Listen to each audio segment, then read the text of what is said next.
Chamo a julgamento para continuidade a PET número 12.100 e passo a palavra ao eminente relator, ministro Alexandre de Moraes, para proferir seu voto em relação às questões preliminares que foram arguídas pelas defesas técnicas.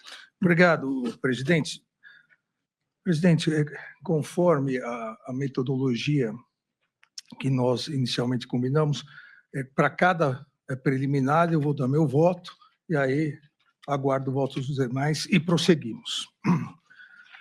Relembrando, presidente, aqui denúncia oferecida em face de Jair Messias Bolsonaro pelos crimes de liderado, organização criminosa armada, tentativa de abolição violenta do Estado Democrático de Direito, golpe de Estado, dano qualificado pela violência e grave ameaça contra o patrimônio da União, deterioração de patrimônio tombado, e também oferecido em face de Alexandre Rodrigues Ramagem, Almir Garnier Santos, Anderson Gustavo Torres, Augusto Heleno Ribeiro Pereira, Mauro César Barbosa Cid, Paulo Sérgio Nogueira de Oliveira e Walter Souza Braga Neto, pela prática das condutas de organização criminosa armada, tentativa de abolição violenta do Estado Democrático de Direito, golpe de Estado, dano qualificado pela violência e grave ameaça contra a União, contra o patrimônio da União, deterioração de patrimônio tombado. As teses defensivas, presidente, como eu já havia anunciado anteriormente de forma englobada, a primeira alegada pelas defesas de Anderson Gustavo Torres, Augusto Heleno Ribeiro Pereira, Paulo Sérgio Nogueira de Oliveira, impedimento, suspeição e ausência de imparcialidade deste ministro relator, dos ministros Flávio Dino e de Vossa Excelência, presidente. Não vou gastar muito tempo com isso, uma vez que agora, recentemente, em sessão plenária do Supremo Tribunal Federal, por 9-1, o plenário do Supremo Tribunal Federal rejeitou a arguição de suspeição e impedimento em relação a mim, por 9-1 também rejeitou em relação ao ministro Flávio Dino e por 10-0 rejeitou em relação a Vossa Excelência. Então, essa matéria já preclusa por decisão do plenário, afasto a preliminar. Como vota o ministro Flávio Dino em relação a essa questão preliminar? Senhor presidente, saudando novamente a todos, todas os presentes, é claro que voto em relação às outras arguições e o faço chancelando a lembrança feita pelo eminente ministro Alexandre de Moraes, que esta se cuida de uma questão já enfrentada pelo plenário e por larga maioria, 9-1, 10-0 em todos os casos. E cito uma recente manifestação do Chief Justice da Suprema Corte dos Estados Unidos, que muito corretamente, de modo institucionalmente necessário, em vista do debate jurídico no mundo, lembrou a importância da preservação da independência judicial, da imparcialidade por toda a sociedade.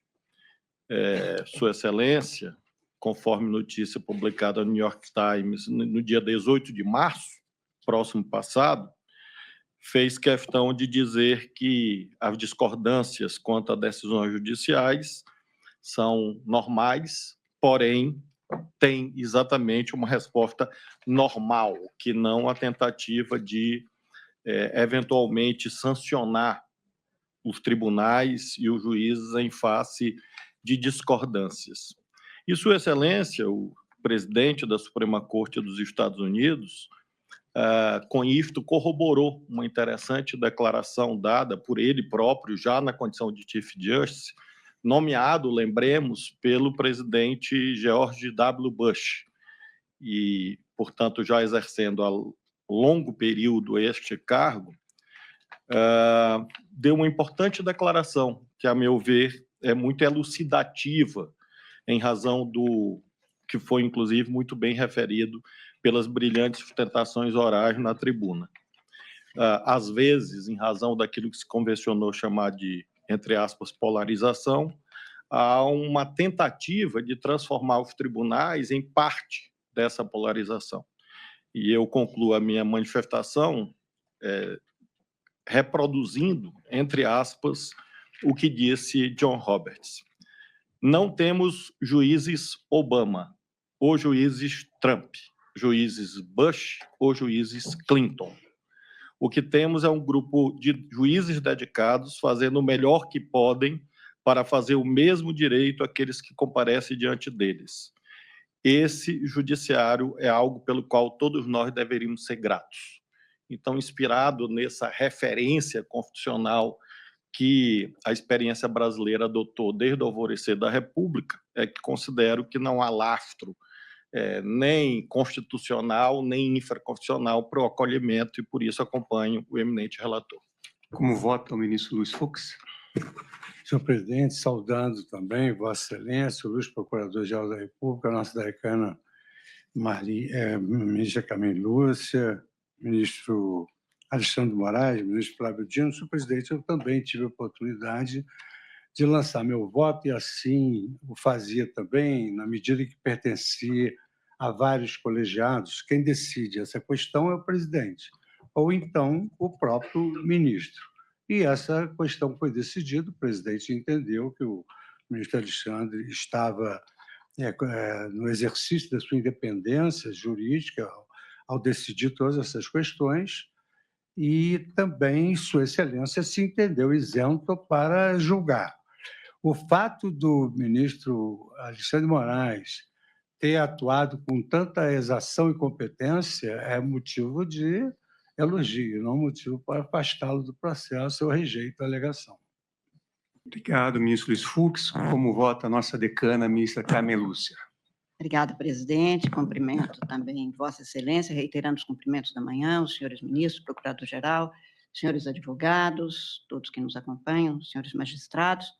Presidente, essa questão, como aqui já foi mencionada e reiterado, já foi decidida pelo plenário do Supremo, portanto, é de acatamento. Ademais, a indicação de parcialidade, de possível parcialidade, que é o que é indicado, principalmente em algumas das defesas, parece-me não se ter qualquer comprovação, muito diferente disso, como atestou o plenário na conclusão daqueles julgamentos. E apenas uma referência, presidente, sobre a circunstância de haver uma ou outra menção a mais de um ministro em alguns dos documentos que foram juntados. É fácil criar qualquer tipo de impedimento para afastar um juiz de um colegiado pela referência feita a um documento, basta incluir para que então se afaste. E nós, não nesta fase da vida do Supremo Tribunal Federal, mas há uns 10 anos atrás ou mais, tentou se afastar exatamente mencionando-se alguém da família de um dos ministros do Supremo. Então, o Supremo reiterou esse julgamento. Não há possibilidade de a gente permitir o raciocínio de que alguém seria parcial pelo fato de ter sido mencionado, até porque em outros documentos, neste caso específico, mencionam outros ministros, inclusive alguns não fazem parte desta casa, mencionou-se presidente de Tribunal Superior Eleitoral em períodos pretéritos ao período do mandato do ministro Alexandre, que é relator, e nem por isso deixaria de comparecer e de julgar se fosse mesmo do plenário. Há, portanto, todos os elementos suficientes para dizer que os juízes são imparciais e, a menos que se comprove algum comportamento contrário, que não se tem neste caso, não há por que afastar em nome de uma possível desconfiança de alguém. O ministro, desde o início, comportou-se exatamente no sentido que é dever de todo juiz em qualquer lugar do mundo. Atuar com imparcialidade para garantia dos direitos das partes, assim tem sido feito, e este tem sido o comportamento deste Supremo Tribunal Federal. Eu, portanto, estou rejeitando a preliminar, presidente. Obrigado, ministra Carmen Lúcia. Antes de proferir meu voto, eu queria cumprimentar todas as sustentações orais que foram realizadas, bastante técnicas, jogaram luzes sobre questões relevantes, efetivamente. Também antes eu havia recebido em audiência o doutor Andrew Farias, doutor José Luiz Oliveira Lima e doutor Celso Vilardi, e evidentemente tive acesso às manifestações escritas que foram muito bem elaboradas.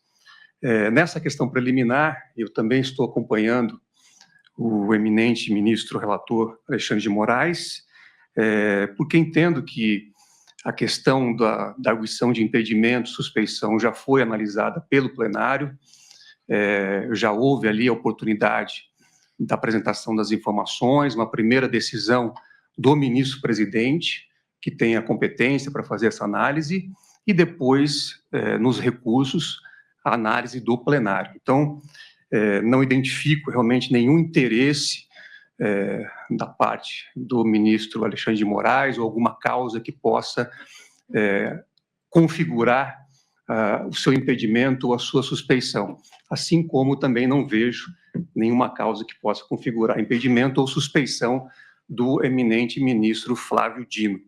Então, com essa fundamentação, eu estou acompanhando na íntegra o eminente relator.